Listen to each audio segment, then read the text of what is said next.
Rebound and rebuild. In life, you don't lose, you learn. Every one of us has potential. 100%. The winner is... Here we go. Rebound and rebuild. What's up, brother? How you doing today, man? Dude, what is going on? It's oh my been a gosh. while, right? It's so funny. I feel like we haven't done this, but we actually did. Yeah. We're consistent with it. Of course, we're consistent, man. Welcome back, guys, to Rebound and Rebuild. Of course, your boy, Coach Charles, my man.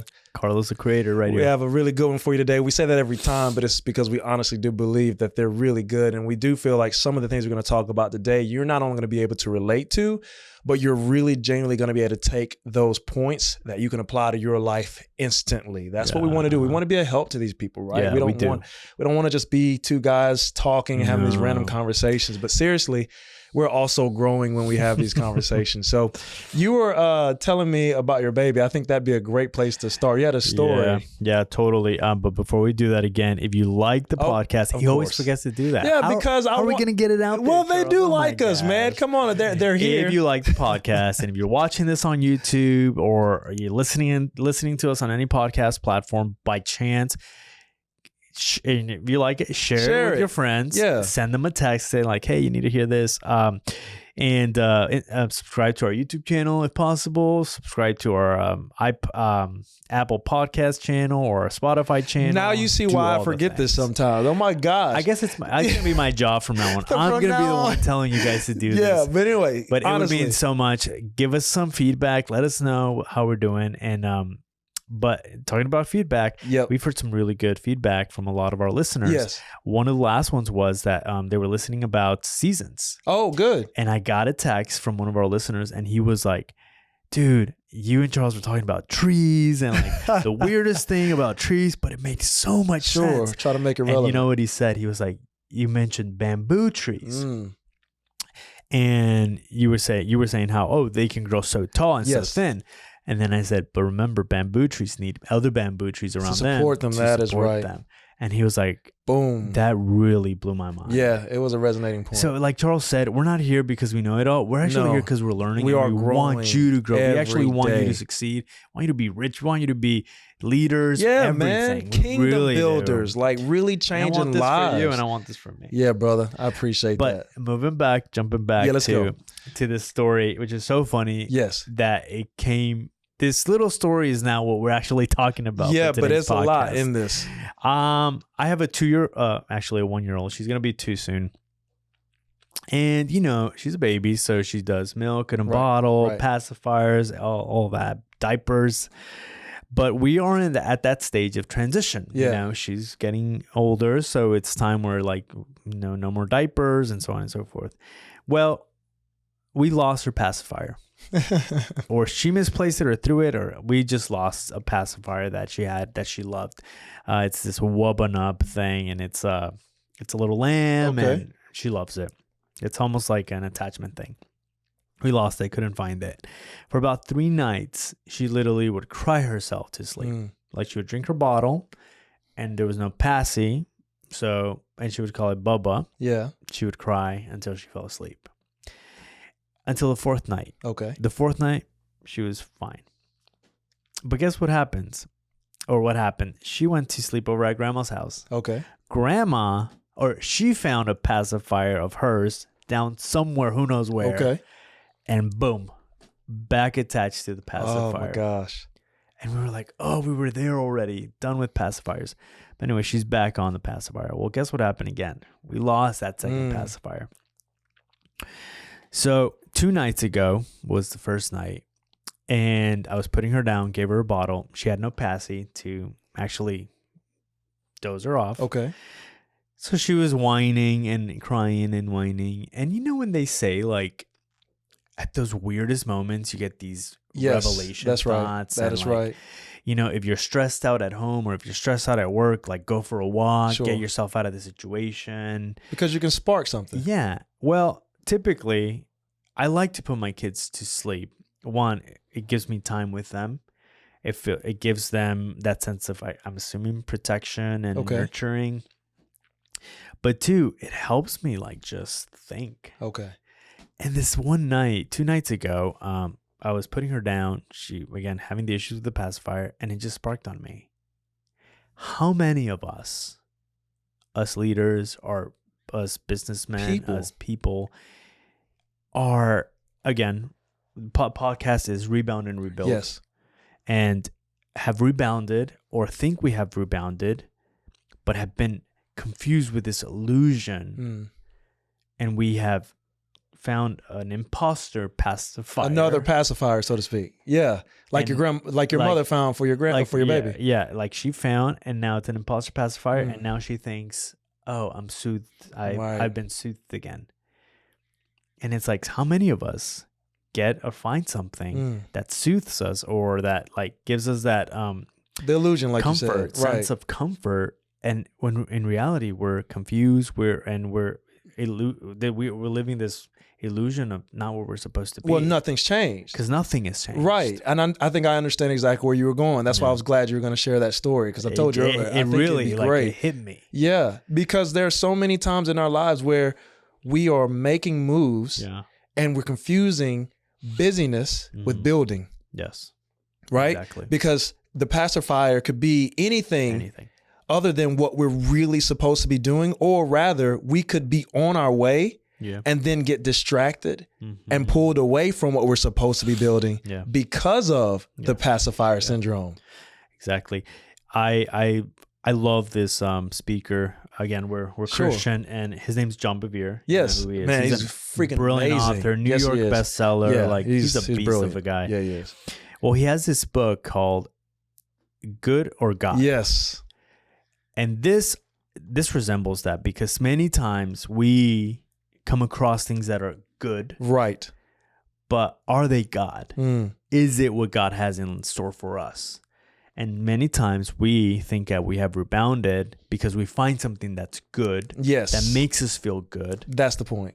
But in reality, it's making us stagnant. It's making us stop. It's making us take a pit stop when we should be going. And my question to you guys is, are you in this good place? Yes. And not moving to where God wants you to be, and not moving to your full potential. Full potential. Yes, man. I think there's so many of us out there. And we all struggle with, and that's what I was going to say. We all struggle with this in some form or fashion. And I'm glad that story gave you that revelation, because this is really going to challenge some people. It's going to challenge us as we talk about it. I've been going through a journey in the same way. So for me, spiritual challenge wasn't necessarily the thing for me, right? I'm not saying I'm not challenged spiritually as a Christian. What I'm saying is there are other things in the walk of living that can kind of challenge the way you see and think and feel. And sometimes the pacifier isn't something you do to distract you from emotions or feelings or you know, the spiritual nature of yourself. It could be literal, like money, right? I've been reading this book, The Secrets of a Millionaire Mind, right? By T. Harv. I think it's Erkins, something like that. But T. Harv, if that's enough, you'll find it. Trust me, you'll find that book, because I know you'll put it on the screen. Gotcha. But in the book, he talks about the difference between what he likes to describe a money blueprint, right? And how people who are poor versus rich think. And he kind of goes on this concept where he talks about this experience he had with a friend's dad who basically challenged him on the concepts of money and his thinking. And I've been hitting that book really hard, because for me, I didn't recognize in my life there were things that were pacifiers for me that kept me at a certain limit, right? And someone who's listening, immediately this is going to resonate. For instance, I grew up, and I'll never forget this, hearing in the background conversations of my aunts and uncles. Oh, you know, your uncle got this job and he gets paid $20 an hour. Or, you know, your aunt got this job. It's a good job. It pays $20, sometimes $30 an hour over there. I grew up believing that was great money. Yeah. And it's not all about money, but the point is when you start saying things like that, it's not about money, it's not important. You don't realize that you're feeding yourself the pacifier and saying, that's all I need to be comforted. So it can apply to not just spiritual walk. It can apply to not just kids and family. It can apply to how we see ourselves on the level we're supposed to be on. Exactly. And it's, you know, like you say, you know, you get this mindset, but the mindset, remember, with so many people have so much potential. So to much. do so much. I mean, literally, like, the only thing holding you back from anything that you could do is yourself. Itself. We depend on paychecks. We depend on health insurance. We depend on, a salary. Yes. I said paychecks, but anyway, we're dependent on all these things.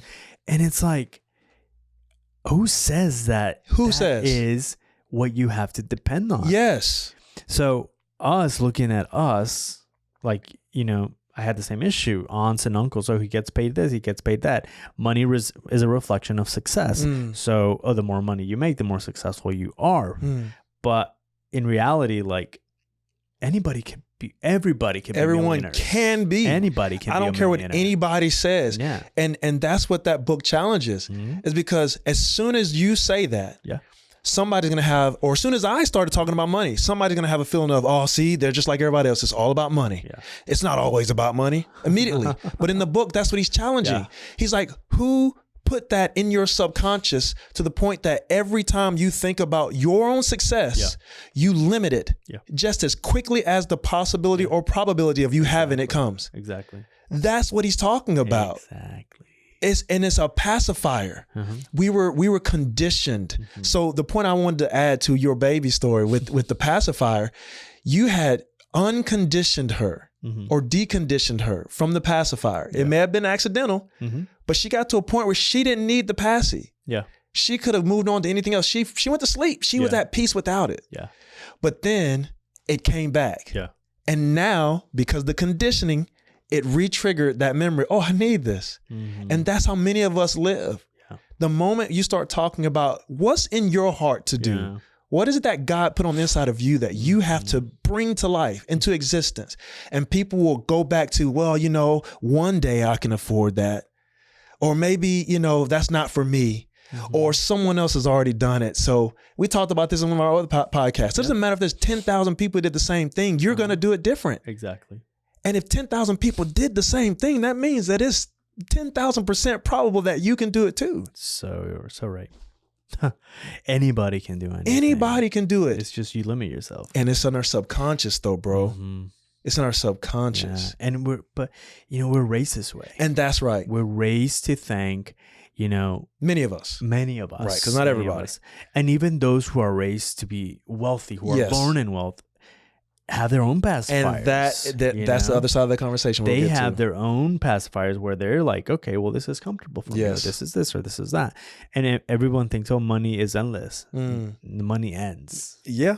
Yeah, like, not everything is money. And the fact is, even the beliefs we have about money, money in itself has never been evil. Yeah. Do you know what I mean? Yeah. Like, but money's just a tool. It's just a tool. Money is amoral. I remember we talked about this. You remember I used to be a certified coach for Dave Ramsey. And I used to teach this in the ministry, in the ministries that I was at. And I remember the first time I heard that statement, and I couldn't believe that it felt like for my whole entire life, it had never been revealed to me. And he picked up a brick and he used that example, which I gave once before in our podcast here, but he said the brick is amoral. I can pick up this brick. The brick doesn't care what you do with it. I can take the same brick and throw it through a glass window, or I can lay it down on top of a foundation, and it can be a school for those who are less fortunate, for someone to pay tuition, for people to go learn and educate themselves and change their community and their culture and their continent, right? That's the difference. It's the love of it. Being so in love that I'm willing to do whatever it takes to get it, and I'm willing to hurt and do whatever I need to do to demolish who's in my way from getting it. That is evil. Yeah. Because I can do some wicked things for or in the name of money. But what if I have a heart that says, with every brick I get, I'm going to build another school. I'm going to build another house for somebody. Do you see? That's going back to like finding others' purpose. Yes. Helping to find other people find their purpose will eventually bring your own purpose. That is absolutely correct, sir. And that's where, like, where the Bible says, love your neighbor as yourself. Like, what way can I love you enough to see you succeed? Yes. And make you walk through your purpose? That's so awesome. You know what I'm saying? That's right. And you me. Yeah. Sorry. No, that's great. But having said all this, there are ways where you can find out. Yes. if you are stagnant or if you are chilling in this limbo state, Yes. or in this feel good state, I think I've rebounded, but nothing in my life has actually changed. I'm on the same level. If you haven't gone up, if you haven't elevated to the next level, you're not living it. Yeah. And I think you as a coach can see that more in the physical. Yes, I can. Of like, how many of your clients are like, I feel like I've hit this plateau. Like I can't go to the next level. I can't do this. So good that you brought this up, bro. And it's like, what is their pacifier? Absolutely. You know what I'm saying? And a lot of times the last PR or some level of success that they found in their athletic accomplishment or in their business accomplishment became the pacifier. Yeah. And that's the mindset that I think you and I are really trying to challenge, not just in ourselves as we grow in our businesses and as men and our wives as women, but the people that we're talking to. You have to really sit down and become aware of these things that are limits to you that you are using to pacify yourself. Because some people, honestly, Carlos, like we talked about in one of our last episodes, they're not just afraid of failure, right? Because there's two sides to everything. Yeah, of course. Some people are genuinely afraid of success. So the pacifier is, well, I made my first 6 figures. I'm good. Let me stay there. Yeah. Let me maintain. Maybe I can maintain this. And they're never satisfied or happy because there's more in them. But I'm comfortable here. Yeah. The same discomfort it took to reach that point. Now they're like, well, I don't want to go any further than this. It's not about you anyway. And technically, a pacifier is a seasonal tool. That's right. For babies. That you have to progress beyond. You have to leave the pacifier behind. You have to. Yeah, I mean, and I've seen kids 5, 6, 7-year-olds still on pacifiers in their mouth. So, what is your pacifier? Identify it. Identify. What is yours? What is mine? That we're like, okay, have I rebounded? Sure. You know, and I think the first step to be able to realize, one, if you have a pacifier and what kind of pacifier it is to assess yourself. Yes, you have to assess self. Assess what patterns you're demonstrating in your life. Assess the background. Yes. Because many times genetics are genetics. Right. And that's one thing. And we can get things like, for example, there's a side of my family and parts of my family where my dad's side, for example, they're very complacent in that paycheck era. You know, we have to work till we get a retirement, and they're all doing phenomenal. By all means. Working in that like way. Okay, we work Monday through Friday, 9 to 5. We have our weekends. We're back again at work. You know, we're getting our paycheck, paying our mortgage, having our cars, having our 401k. Doing this for 40 years. We're going to retire, you know, and it's going to be awesome. Great. That's their mindset. Sure. That could have been my mindset too. I chose to leave companies that I was successful at, making good money at, to start my own thing to be more successful because I knew in my heart of hearts that I had more to give. Yes. Though it was comfortable and my pacifier was that place. And many times we talked about with our wives and how it was a good thing, but it wasn't a God thing. And that comfort level of like the steady, nice paycheck, the nice vacations, the this and that. Oh, you know, there's no risk in me being in someone else's company. Which is so ridiculous, which is why you know it's a pacifier. Because it is just as risky being in someone else's dream or position in their dream because there is no security in anything you do. No. It is an illusion at best. Exactly. Because we've seen it not just through COVID, but we've seen it through companies that had to be bailed out by the government, the banking system. We've seen it through corporations that have fallen to the flats, right? Like the automotive industry. I have an uncle who did that same thing. Yeah. And I mean, it still breaks my heart and it breaks his when I see it. He had worked, I think it was 40 years for General Motors. Wow. All that money. And in 1 year, it was gone. Wow. The year before he was going to retire. Oh my gosh. It does not matter. They're doing okay, right? They still have their home and all that, you know, not to go into depths of what's going through. But our family, and because this is true, still talks about this. they're still not over it.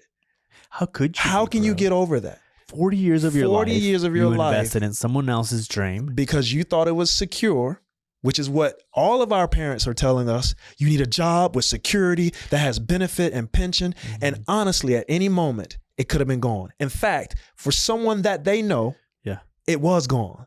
Oh, they may have been the lucky ones that got out. Do you see what I mean? Yeah, totally. So if you're going to play the risk, truth be told, it's all risky. Yeah. Totally. Everything is risky. Totally. I heard, I think it was Jim Rohn. He said, even when you look at life, it's risky. Yeah. He said, I can tell you without any doubt, 100% of the time, you're not going to make it out of here alive.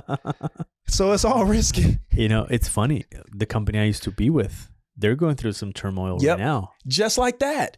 It came out of nowhere. Out of nowhere.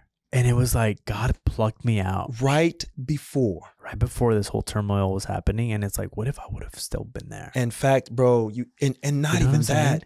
And remember, there was times where I might have gotten pulled back. I remember that. And we had those discussions. But it goes back to the point we talked about with friends and not allowing. See, that's the beauty too. When you have friends in your life that God sends, or you are wise enough to allow the people in your life that challenge you and your pacifier, you're able to say, even if I'm not sure, I can trust that they see in me what I believed in me all along. Exactly. So I'm going to stand on that, because we could have let you go back to your pacifier. Because it would have been a smart thing too. Right? Logically. And numbers wise. It made sense. Oh, they want me back. I got what it takes. Until the next year came. Exactly. And now people are wondering. And we wouldn't have done this. None of this. Yeah. And my mom said that to me, and my mom is one of the wisest women on the earth. I always used to say that if my mom was alive when Solomon was around, I think that he would come to her for advice. I really mean this. Because moms do have wisdom. No, bro, my mom's got something, right? Yeah. So she's gifted in that area, and I've always prayed for that wisdom. And but she says to me often what you just got through saying. She said, you could have stayed in those corporate jobs that you were doing well at, because I was setting records in my jobs, right? I was killing it. You were killing it. And even when I went to ministry, it wasn't a regular job, but I was setting records and numbers they had never seen before, because it wasn't about me. I'm fully invested in helping the mission move forward, right? Totally, yeah. But she said, if you had stayed there, you'd have been comfortable. She said, look at all that you are doing and building. She says, Charles, you think you would have written a book? You think you would have had multiple businesses? Do you really think that you'd have been able to travel and go where you go, you and your wife traveling all the time, seeing all these places? Do you think you'd have been able to do that? She's like, God will oftentimes use the thing to make us so uncomfortable, just like an eagle. Yeah. So we can spread our wings and fly. Yeah, we got to have her on the podcast, man. Bro, my mom would blow these cameras up, bro. Fly her down. And she's so sweet. So you would hear these gems of wisdom. Yeah. But anyway, thank you for that. I appreciate that. But again, going back, if you have a pacifier, if you are in this limbo state, assess yourself. And how do you do that though? And that's what we need to talk about. I think you want Well, sure. Well, because the book that I'm reading is challenging me in that way. And essentially it's challenging. It is very challenging. And the first thing the book, The Secrets of a Millionaire Mind, he talks about is you have to first state the awareness. Yeah. Becoming aware of where the pacifier or the pattern or the subconscious messaging came from. Yeah. Like we started with earlier in the podcast. Yeah. Hearing someone say to you, let's say, for instance, did you have any time that you can remember when you were a kid and you wanted to say, let's say you want to go skating? Yeah. And you asked your parents for money. Did they have any response that was ever like, what am I, made of money? Yeah. Or do you see? Money doesn't grow on trees. Money doesn't grow on trees. And that was the one I was hoping would come out. For all of our developmental years, not recognizing, and no fault to our parents, they didn't know, because they were brought up that they way were too. Brought up, so they're repeating the cycle that repeats the cycle, and you're repeating the cycle because you heard that and it was programmed into you. And he says, and he makes it clear, once you identify those things and you become aware of them, that's when you're like, oh, that was never my thought to begin with. Exactly. And until you recognize that it was never your thought, and you have the freedom and liberty to choose another thought, you will continually perpetuate the cycle, right? Exactly. So that's how you become aware. So the challenge that he issues is, once you start to really dive into, where did these things come from? Why am I afraid to ask for a promotion that I deserve? Why do I think that money is evil? Why do I think that I'm good enough at this level, but I'm never going to be up here? Yeah. Why? Where did it come from? And you start looking in your past and you realize something there triggered that. That's the first step. Awareness of where it came from. Yeah. And then the second part, and that's where you and I talked about, you have to challenge that bias. Have you ever had a moment in your life or a thing that came to you, you're like, wait a second. Dude, just when I left my previous job. Yeah. Remember I talked about how my dad, my own father, was like, what did you just do? Because again, in their mindset, I mean, my dad I think he's going to be 60 this year. And he still has the 9-to-5 mentality. Yes. Now, he has ventured in the entrepreneurship world as well. And sadly, hasn't had the best luck. He's always provided. He's always been there for us.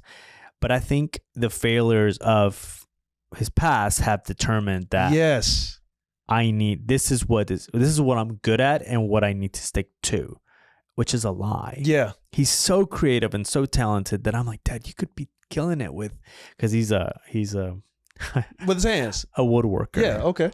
He deals with wood. Sorry, side story. But anyway, but his mentality, he's like, okay, I'm good at the 9-to-5 thing. When I quit my last position, he was like, what are you doing? Yeah. In his mind, he could not see how I was actually doing that and leaving something so secure and something so good at the amount of money I was making. And it's like, you just threw all that away. So it was where I battled with that, like, okay, wait, he has a point. But then I was like, no, I don't have that to. is not me. Yes. I am not the 9-to-5 person. And I don't have to be. Not that it's a bad thing. No. But me, personally, myself, I always said, I do not want to fall under that trap. And it's funny because I have many cousins. I mean, Hispanic family. Wow. Way to make a joke. And I could say there's a handful of my cousins that are go-getters. And I have one of my cousins, we've always been really close, she and I, for a while. And I always wanted to motivate her to like do more and do more and do more. And actually she's doing very well for herself. But we always talked about how like we don't want to be like our parents, because her mom and my dad are siblings. And it's that mindset that my grandpa gave them and kind of put in them, and they wanted to put in us. Yes.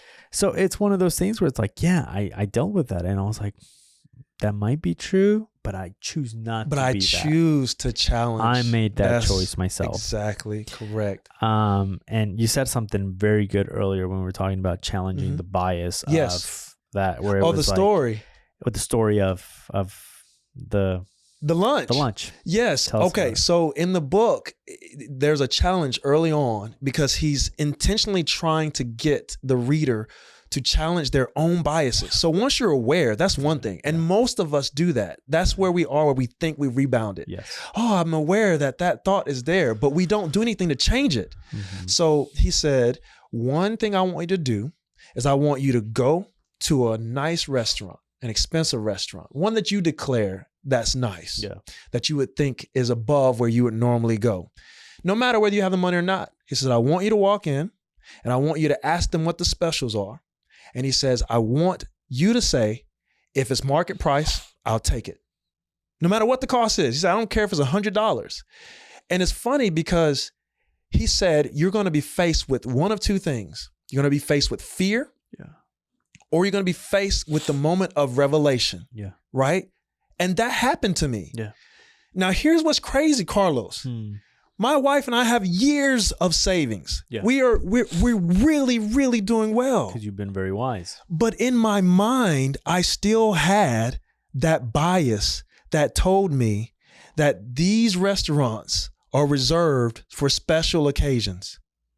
So for The certain people. only time I should go is whether maybe it's a birthday party or we're doing an anniversary or something like that, or that is reserved for people who have money. Yeah. Extra money. Yeah. Who taught me this? And it hit me. And I almost got emotional at the table because I ordered that bone-in filet. How much did you spend? I spent like 125 or 130 bucks on lunch. But that, and anybody listening to that, this is important because me saying that, this is not to brag. It's just 120 bucks. So I want you to hear it. Really just hear it. It's just 120 bucks. But you're probably feeling the same challenge I felt. Mm-hmm. Because you're like, that's crazy, that's stupid. Who would just, it didn't matter if I had the money, I'm just not gonna do that. Mm-hmm. And I had to challenge the bias because anyone who really, really believes that they wanna be on the next level must live like they are on the next level. Yes. I'm not talking about spending carelessly and frivolously, but I had the money to afford this and still told myself in my mind that I shouldn't. Yeah. And that also applies to like, yes, tell me who you hang with and I'll tell you who you are. I'll tell you who you are. And that's one of the things where it's like a lot of people, you know, that term, big fish in a little pond. That's true. Sometimes we are, let's say, the successful person in the group, whatever that means. Group. Right. And that makes us feel good. Mm. And we want to keep staying in that same group because we're the most successful or whatever. Right. Or smart on paper or whatever. But do you want to stay stuck there? Most people do. You know what I'm saying? It's like, do you want to level up? Mm. And I'm not saying that the group or social just group leave people in, behind. That's not the point. But iron sharpens iron. And that is a proverb. That, again, that term, tell me who you hang and I'll tell you who you are. I will tell you. If you're hanging out with people who work the 9 to 5 and that's who you want to hang out with forever, I'm not saying that it's bad, right? But you're probably going to be the 9 to 5er. Yeah. If you're going to start hanging out with the self-employed or the millionaire, guess what? You're probably going to end up being a millionaire. Absolutely, without question. Without question. Without question. And I have to say this. And you're probably going to bring along those people you're That's what I'm trying to say, bro. I'm getting chill bumps as we speak because this is my passion. Right. For so long, I had the dichotomy of wrestling between the virtual morals and the values and the reality of resources and funding. And my wife and I have a money mentor who helps us as well. And he's been one of the single most challenging, influential people. He's a multi-millionaire. This guy speaks to leaders in the UN and everywhere else. And he's always challenging us. And he's a missionary. Yeah. And he always challenges the concept of money. He says, when you look at the Bible, he says, man, I'm telling you, bro, until I started really looking at the faith that I have and started digging aside from all the noise and just reading for myself, I realized that every person that God used, he always provided for them. And not just a little bit. It wasn't like just cheese and crackers. He gave them whatever necessary to go around the entire world. Yeah. Paul was one of the wealthiest men in the history of human beings. He never missed a boat trip. Yeah. He never ever went somewhere and didn't have an opportunity to stay and grow people. He stayed for years. Yeah. Yes. That's funding and finances. He even talked about it. He was like, they sent me with all of this, but I'm coming to bless you with it. That's what I'm after. That's what we should be after. Yeah. The money mentor, he says, you want to impact the world for the kingdom of God. And I'm saying this on purpose. I don't care if it sounds like a prosperity preacher. And that is one of the things we have to challenge. Because in the church I grew up, as soon as a preacher started talking about money, he was instantly labeled as, he's all about money. He's a prosperity preacher. Right. So I'm thinking to myself, what's wrong with wanting the people in your congregation? What's wrong with the prosperity message? What's wrong? It's wrong with us. Because if we don't have it, guess who has it? The people who don't care about anyone. Yes. The evil billionaires that everyone's always talking about. They got it. I asked my sister that question, and I know I'm talking a lot, but this is important. I said, because she was all about that money is evil and this is the devil's dollar. I don't want this in my hands. And I said, girl, let me ask you a question. What would you do with it if all of it came to you versus the people that you see have it and you wish to change? Do you want them to have it all? Or do you want to have it so you can do some good with it? And she said, instantly it changed her. because she had never thought of it that way. Yeah. I can't make an impact without the resource. Yeah. So challenge the bias. Challenge the bias. Do something that takes you out of that pacifier state. And how do you identify if you even have a pacifier? Well, honestly, your response. Yeah. Most of the times, our response. Yeah. If I said to you, Carlos, yo, man, let's take a trip. It's going to cost $1,500. Let's go next week. Mm-hmm. Now, that is a terrible example. Yeah. But if I asked you that, what's your initial response? Yeah. Oh, bro, I don't know. I got to check with the wife. Okay, which is a smart thing to do. But why do we normally say that? Go deeper. Yeah. Why do you normally say, oh, bro, I got to check with the wife? Because, there's other responsibilities, other expenses, other tasks, other elements. Okay. Now, so are you thinking if I do this, I won't be able to handle those other tasks, other expenses, other things? Yeah. Do you see? Yeah. And the cycle goes deeper and deeper and deeper. Right. He said the rich don't say, I can't afford it. Right. They ask, how can I afford it? Yes. Yeah. It's a change of mindset. Yeah. We may not have it, but if I'm wise with my money and I say, well, I can't go next week, but give me 6 weeks and I'll save aside $1,500. Yeah. Can we go 2 months, 3 months from now? Now I have a goal. I have a statement of commitment. And you're going. And I'm going. Yeah. Same trip. So it's all a mindset. It's all a mindset. I always, the analogy of the horse and the horse buggy? races. Oh, okay. Horses to race, they put these blinders on the left and right side of their eyes to keep them focused on the target, on what's coming. But sometimes those blinders, we live with them and we just want to see what we want to see. People, it's time to remove the blinders. Got to remove the blinders, so man. You can see everything. See it. Because if you can't identify your pacifier, no one is going to do it for you. Nope. And if you stay in that realm of complacency and comfort and I like this pacifier because it makes me feel warm, you're not going to keep going. You're not going to develop. You're not going to progress. And as an entrepreneur, as a leader, you must progress. Yeah. Because there's a lot of people behind you that are counting on you to progress. On you to move. So you can help them out. And I wish that the world would say it again, because that's ultimately what this is all about. There are people behind you waiting for you to level up. Yep. So you can bring them with you. And do you understand the point? Do you get what we're saying? That's it. Exactly. That's it. So then the last thing is, and I think it's the most important thing, is after you challenge your bias, and I remember we talked about this, if you need therapy, sometimes therapists can help you find the pacifier. If you find whatever tool you need, but sit in the emotion. Bro, I'll close my points with this. When I challenged myself to this lunch, which was not expensive, right? But all my life I had conditioned to believe it was. Yeah. I'll never forget the emotions I had. Yeah. Because it all flashed back to me. Yeah. I saw images of my father. I literally did in my brain while I'm cutting through the steak, and I heard the voice of we're celebrating this. This is a special occasion. Right. I heard the thoughts about who could afford that. Yes. I had never been to this restaurant before in my entire life, and it has always been around. Yeah. And I also had the sadness in my heart because I was like, I don't remember my family ever investing, or forget investing, just spending it to say, this is how much I care. I just want to do this for you. And I was like, bro, I was conditioned that way. Yeah. Didn't even realize it was never me. Mm-hmm. I'm working so hard. I'm doing well and still living like, I don't deserve it. I get it. Shouldn't have it. Who am I?